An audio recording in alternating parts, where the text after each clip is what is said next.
অবশেষে মশা নির্মূলে অভিযান শুরু করল ঢাকার উত্তর এবং দক্ষিণ সিটি কর্পোরেশন। দক্ষিণের ৭৫টি ওয়ার্ডের মধ্যে ১০টিকে অতি ঝুঁকিপূর্ণ হিসেবে চিহ্নিত করে শুরু হয়েছে কাজ। তবে শুধু মশা নিয়ন্ত্রণই নয়, দীর্ঘ ১৭ বছরের নাগরিক বঞ্চনাও দূর করতে চান উত্তরের প্রশাসক।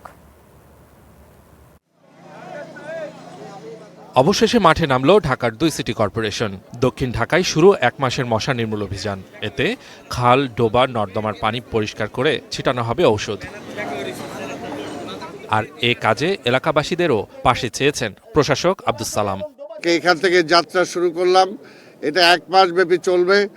১ মাসে প্রতিটা ওয়ার্ড, প্রতিটা এলাকা, প্রতিটা মহল্লায় মশক নিধন, পাশাপাশি পরিষ্কার পরিচ্ছন্নতা অভিযান চলবে।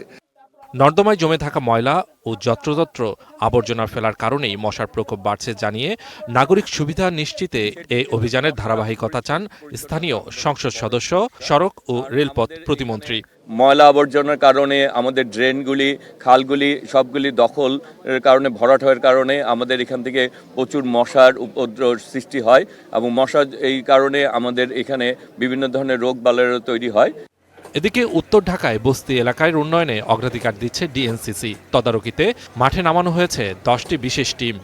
আমাদের দায়িত্ব, এটা আমাদের দায়বদ্ধ থেকে জনকল্যাণে এই কাজগুলো আমাদের নৈতিক দায়িত্ব। এই দায়িত্বভার থেকে আমরা আমাদের কাজগুলো অতি দ্রুত এবং এগুলো সম্পন্ন করার জন্য আমরা চেষ্টা চালাবো। তাই এলো ইনোভার, যেন আপনি লাইফে থাকেন রেডি প্রতিদিন।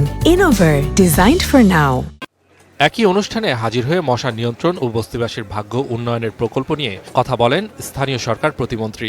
রাস্তাঘাট, লাইট, তারপরে মশক নিধন সব বিষয়ে আমরা কর্মকর্তাদেরকে আমরা পরামর্শ দিব, অনুরোধ করব, নির্দেশনা দেব, যাতে তারা দ্রুত জনগণের ভোগান্তি কমানোর জন্য যে কাজগুলো করার প্রয়োজন সেগুলো করবে। মশা নির্মূল, বস্তিবাসী ও উন্নয়ন বঞ্চিত মানুষের সেবায় নতুন পরিকল্পনার পাশাপাশি নিরাপদ ও পরিচ্ছন্ন রাজধানী নিশ্চিতের প্রত্যয় জানিয়েছে ঢাকার ২ city corporation. Suman Mahmud, star news, Dhaka.